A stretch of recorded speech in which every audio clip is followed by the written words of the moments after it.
2022년 2월 러시아의 우크라이나 침공은 전 세계 안보 지형을 송두째 뒤흔든 거대한 지진과도 같았습니다.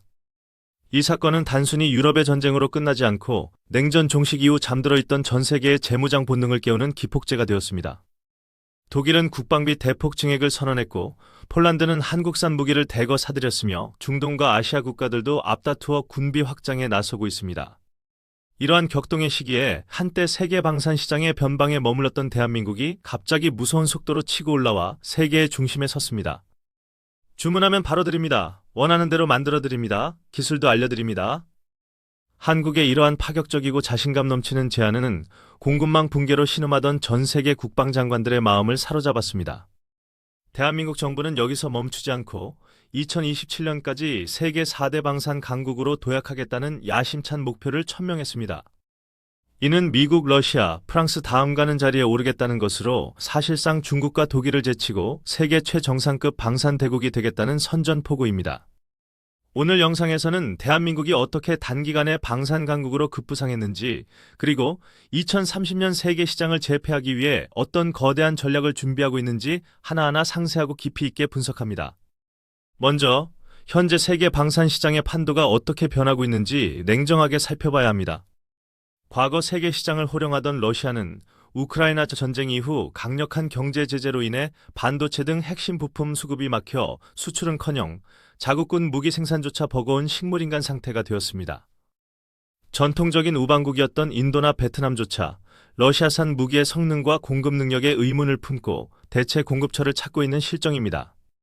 중국은 막대한 내수 시장을 바탕으로 급성장했지만 파키스탄 등 일부 국가에서 도입한 무기들이 잦은 고장과 성능 미달로 문제를 일으키며 메이드 인 차이나에 대한 불신이 깊어지고 있습니다.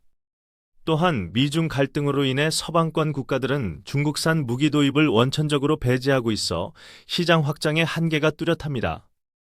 유럽의 방산 강국인 독일과 프랑스는 뛰어난 기술력을 가졌지만 냉전 종식 이후 군축 기조 속의 생산 라인을 대폭 줄여버렸기 때문에 갑자기 늘어난 주문을 감당하지 못해 납기 지연 사태가 속출하고 있습니다.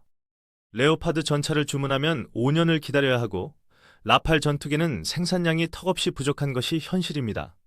미국은 세계 최강의 무기를 만들지만 가격이 너무 비싸고 도입 절차가 까다로울 뿐만 아니라 자국군 수요와 우크라이나 지원 물량을 대느라 수출 여력이 부족합니다. 이러한 공급 절벽의 위기 속에서 대한민국은 유일하게 대안이 될 수 있는 준비된 구원투수였습니다. 한국은 지난 70년 동안 북한이라는 실존적이고 강력한 위협에 맞서 대규모 정규군을 유지해왔으며 전차, 자주포, 전투기, 미사일 등 재래식 무기의 대량 생산 체제를 24시간 가동하고 있는 유일한 민주주의 국가입니다. 폴란드가 K2 전차와 K9 자주포를 계약한 지 불과 몇 달 만에 1차 물량을 인도받은 기적 같은 납기 속도는 전 세계 방산 관계자들에게 충격을 주었습니다. 이는 단순히 빨리 만드는 것을 넘어 한국의 제조업 기반이 얼마나 탄탄한지, 그리고 유사시 분수물자를 얼마나 신속하게 조달할 수 있는지를 증명하는 강력한 메시지였습니다. 또한 한국 무기의 가성비와 상호 운용성은 타의 추종을 불허합니다.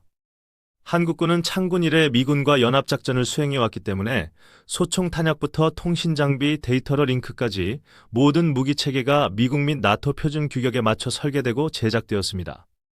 즉 나토 회원국이나 미국의 동맹국들이 한국 무기를 도입하더라도 별도의 복잡한 개조나 훈련 과정 없이 즉시 전력화하여 기존 무기체계와 통합할 수 있다는 엄청난 장점이 됩니다. 성능은 미국이나 독일제 명품 무기와 대등하거나 우위에 있으면서도 가격은 훨씬 합리적이고 부품 수급과 유지 보수 비용도 저렴하니 국방 예산이 한정된 국가들에게는 최고의 선택지일 수밖에 없습니다. 특히 한국은 무기를 팔 때 단순히 물건만 넘기는 장사꾼이 아니라 기술 이전과 현지 생산이라는 파격적인 패키지를 제안하는 파트너로서 접근합니다. 선진국들은 핵심 기술 유출을 우려해 완제품 판매를 고집하고 블랙박스 형태로 기술 접근을 원천 차단하지만 후발주자인 한국은 같이 만들자며 상대국의 방위 산업 발전을 돕겠다고 손을 내밉니다. 폴란드가 K2 전차를 도입하면서 한국으로부터 기술을 이전받아 자국 내에서 K2PL이라는 현지 모델을 생산할 수 있게 된 것이 대표적인 성공 사례입니다. 이는 폴란드의 방위 산업을 육성하고 양질의 일자리를 창출하는 경제적 효과까지 가져다 주기 때문에 단순한 무기 거래를 넘어 혈맹 수준의 안보 경제 동맹으로 발전하는 계기가 되었습니다. 이집트, 호주, 인도네시아 등 많은 국가들이 한국을 선택한 이유도 바로 이러한 한국 특유의 진정성 있는 상생 전략 때문입니다. 이제 K방사는 유럽을 넘어 중동, 동남아, 남미, 그리고 오세아니아까지 전 대륙으로 거침없이 뻗어나가고 있습니다. 사우디아라비아와 UAE는 천궁이 요격 미사일과 다연장 로켓을 조 단위로 구매하며 한국을 핵심 안보 파트너 인정했고, 호주는 레드백 장갑차를 차기 주력 장비로 선정하며 영연방 국가 중 처음으로 한국 무기를 대규모로 도입했습니다. 루마니아와 영국, 심지어 캐나다까지 한국산 자주포와 전차, 잠수함 도입을 검토하고 있어 K방산의 영토 확장은 현재 진행형이며 그 끝을 알 수 없습니다. 이러한 방산 수출 대박은 단순히 방산 기업의 매출 증대를 넘어 국가 경제 전체에 활력을 불어넣는 새로운 성장 동력이 되고 있습니다. 방위 산업은 반도체나 자동차 못지않게 전후방 연관 효과가 크고 고용 유발 효과가 뛰어난 종합 제조업입니다. 철강, 기계, 전자, 화학 등 기초 산업부터 인공지능, 우주 항공 등 첨단 산업까지 모두 아우르는 거대한 산업 생태계를 형성합니다. 경남 창원과 사천, 구미 등 방산 클러스터가 위기치한 지역 경제가 되살아나고 수만 개의 중소협력업체들이 일감을 확보하며 청년들에게 양질의 일자리가 제공되는 선순환 구조가 만들어지고 있습니다. 이른바 낙수 효과가 가장 확실하게 나타나는 분야가 바로 방위 산업인 것입니다. 또한 방산 수출은 대한민국의 외교적 입지를 강화하는 강력한 수단이기도 합니다. 무기를 사간 나라는 한국과 최소 30년 이상 부품 공급, 정비, 교육 훈련 등을 통해 끈끈한 협력 관계를 맺게 됩니다. 이는 유사시 국제 무대에서 우리 편이 되어줄 든든한 우군을 확보하는 것과 같습니다. 국방력이 뒷받침되지 않는 외교는 힘을 잃기 쉽지만 전 세계의 안보를 공급하는 나라는 국제사회에서 무시할 수 없는 발언권을 갖게 됩니다. 우리는 이제 안보 수입국에서 안보 수출국으로, 원조를 받던 나라에서 무기를 공급하는 나라로 완전히 탈바꿈했습니다. 하지만 성공에 취해 안주해서는 안 됩니다. 정부가 목표로 하는 세계 4대 방산 강국 진입을 위해서는 넘어야 할 산이 아직 많습니다. 미국과 유럽의 견제는 더욱 심해질 것이고 중국의 저가 공세나 기술 탈취 시도도 계속될 것입니다. 이를 극복하기 위해서는 끊임없는 기술 혁신으로 초격차를 유지해야 합니다.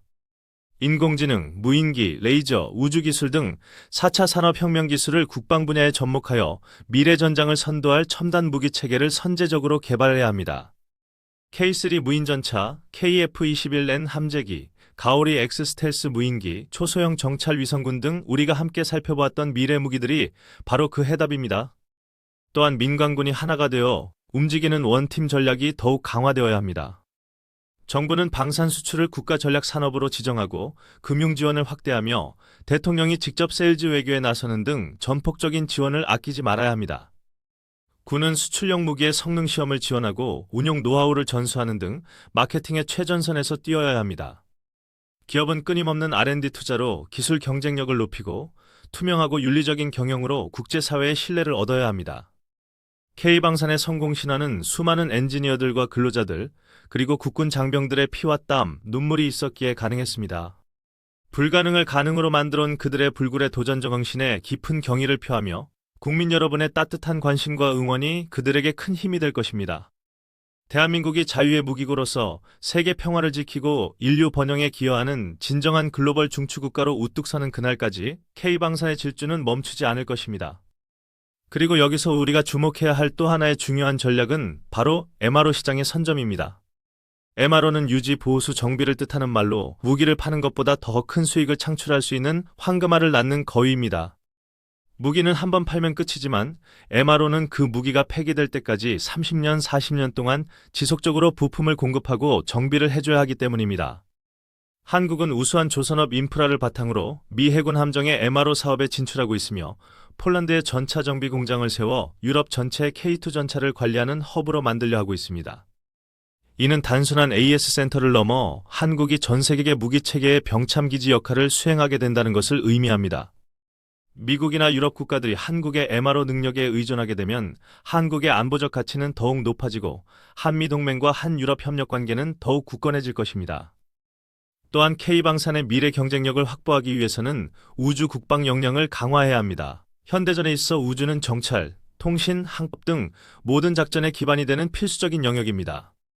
독자적인 정찰 위성과 통신 위성을 확보하고 나아가 우주 발사체 기술을 고도화하여 우리가 원할 때 언제든 위성을 쏘아 올릴 수 있는 능력을 갖춰야 합니다. 한화 에어로스페이스와 카이 등 국내 기업들이 뉴스페이스 시대에 발맞춰 우주 산업에 적극적으로 투자하고 있는 것은 매우 고무적인 일입니다. 이러한 노력들이 모여 대한민국을 우주 강국으로 만들고 K방산의 영토를 지구를 넘어 우주로까지 확장시킬 것입니다. 마지막으로 방산 수출 과정에서 발생할 수 있는 윤리적인 문제나 국제분쟁 지역으로의 무기 유입 문제 등에 대해서도 책임 있는 자세를 보여야 합니다. 국제법과 규범을 준수하며 평화를 위한 무기 수출이라는 원칙을 철저히 지킬 때 K방산은 진정한 명품으로 인정받고 존경받을 수 있습니다. 우리의 무기가 무고한 생명을 앗아가는 도구가 아니라 침략을 억제하고 소중한 생명을 지키는 평화의 방패로 쓰이기를 간절히 기원합니다. 대한민국의 기술로 만든 무기들이 전 세계의 하늘과 땅, 바다를 누비며 대한민국의 이름을 드높이는 모습은 생각만 해도 가슴 벅찬 일입니다. 첨단 무기 채널은 대한민국의 방위 산업이 세계 1위를 향해 나아가는 위대한 여정을 끝까지 함께하며 여러분께 가슴 벅찬 소식을 전해드리겠습니다. 오늘 영상이 유익하셨다면 구독과 좋아요를 통해 대한민국 방위 산업의 힘찬 비상에 힘을 실어주시기를 간곡히 부탁드립니다. 여러분의 작은 관심이 모여 대한민국을 그 누구도 넘볼 수 없는 부국강병의 나라로 만드는 튼튼한 기둥이 됩니다. K방산 2030, 그것은 단순한 목표가 아니라 우리의 생존과 번영을 위한 약속입니다. 감사합니다.